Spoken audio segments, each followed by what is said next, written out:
বিভিন্ন গ্রামের কর্মকর্তাবৃন্দ, আমাদের ফুটবল প্রেমী দর্শকবৃন্দ, সাংবাদিক বন্ধুগণ, আইন শৃঙ্খলা রক্ষাকারী বাহিনীরা, আসসালামু আলাইকুম রহমতুল্লাহ। নাসের ভাই যথার্থ বলেছেন, খেলা হচ্ছে বিনোদনের একটি উত্তম ব্যবস্থা। ফুটবল খেলা অনেকটা হারিয়ে গিয়েছিল।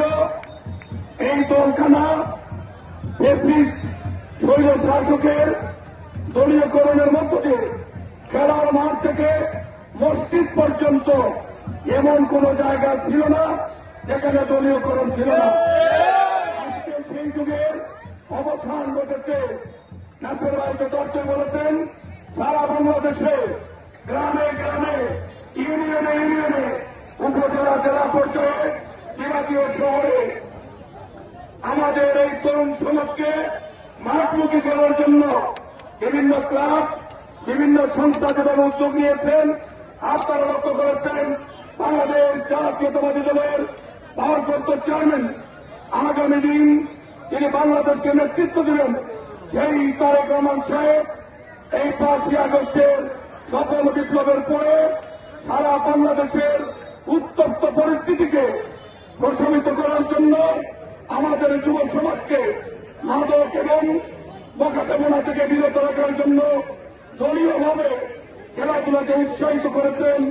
দলীয় ব্যানারে আরাফাত রহমান কুকুর ফুটবল টুর্নামেন্ট, শহীদ রাষ্ট্রপতি জিয়াউর রহমান ফুটবল টুর্নামেন্ট থেকে শুরু করে বিভিন্ন পর্যায়ের খেলাধুলাকে উনি পৃষ্ঠপোষকতা দিয়ে যাচ্ছেন। আমরা মনে করি একটি সমাজকে যদি ভালো রাখতে হয়, আমাদের আগামী প্রজন্ম, এই ছাত্র সমাজ, তরুণ সমাজকে অবশ্যই এই ঝামেলা থেকে, পাপ থেকে, মাদক থেকে মুক্ত রাখার কোন বিকল্প নেই। তার উত্তম ব্যবস্থায় হচ্ছে এই উত্তম বিনোদনের ব্যবস্থা হচ্ছে খেলাধুলা। আজকে এই সুজানগরের খেলোয়াড় কল্যাণ সংস্থা সুন্দর আয়োজন করে মাঠ ভর্তি হাজার হাজার দর্শকের সামনে একটি সুন্দর নৈপুণ্যপূর্ণ ফুটবল খেলা আমরা উপভোগ করেছি। দুটি দলকেই আমাদের জাতীয়তাবাদী দলের ভারপ্রাপ্ত চেয়ারম্যান জনাব তারেক রহমান সাহেবের পক্ষে অভিনন্দন জানাচ্ছি। প্রত্যাশা করছি এই খেলা যেন মাঝ পথে থেমে না যায়। আমাদের যে যাত্রা শুরু হয়েছে, খেলাধুলা হবে, রাষ্ট্র গঠনেও আমাদের যুব সমাজকে এগিয়ে আসতে হবে। নিশ্চয়ই একটি গণতান্ত্রিক পরিবেশে ফিরে আসার জন্য নির্বাচনের কোন বিকল্প নেই।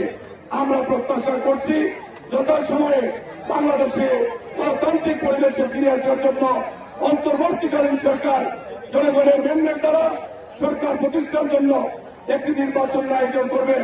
সেই নির্বাচনে আমাদের যুব সমাজ এই বর্তমান প্রেক্ষাপটে দেশের কল্যাণে, দেশের মানুষের শান্তির জন্য নিশ্চয়ই তারেক রহমানের নেতৃত্ব বেছে নিয়ে আমাদের সহপাঠী হবেন।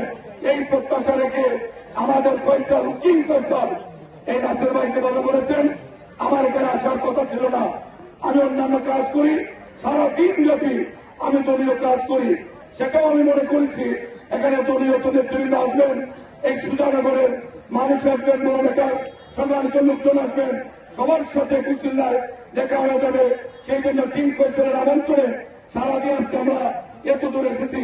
ফাঁকে ফাঁকে আমাকে আমাদের সাজু ভাইও দু একবার বলেছে, ভাই সুজানগরে আসবেন, কিসের মধ্যে আসবো? বিএনপির মধ্যে যদি ঐক্য না থাকে তাহলে আমাদের কথা বলার সুযোগ খুব কম হয়। আজকে ঐক্য ছিল এই মাঠের মধ্যে। এই আমাদের সুজানগর ইউনিয়নের খেলোয়াড় কল্যাণ সংস্থা, এই ঐক্যের মধ্যে আমরা সে প্রাণ খুলে কিছুটা সময় অতিবাহিত করেছি। সেই জন্য আয়োজক যারা কষ্ট করেছেন, স্পন্সর হয়েছেন, শ্রম দিয়েছেন, সর্বাবস্থায় এই খেলাকে যারা শেষ পরিণতির পর্যায়ে নিয়ে এসেছে, সকলকে বিএনপির পক্ষ থেকে অভিনন্দন, শুভেচ্ছা জানিয়ে আমি আমার কথা শেষ করছি। সবাইকে অসংখ্য ধন্যবাদ।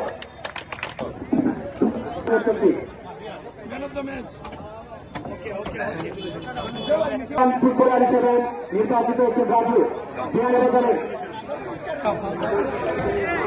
টুর্নামেন্টের সেরা গোলকিপার নির্বাচিত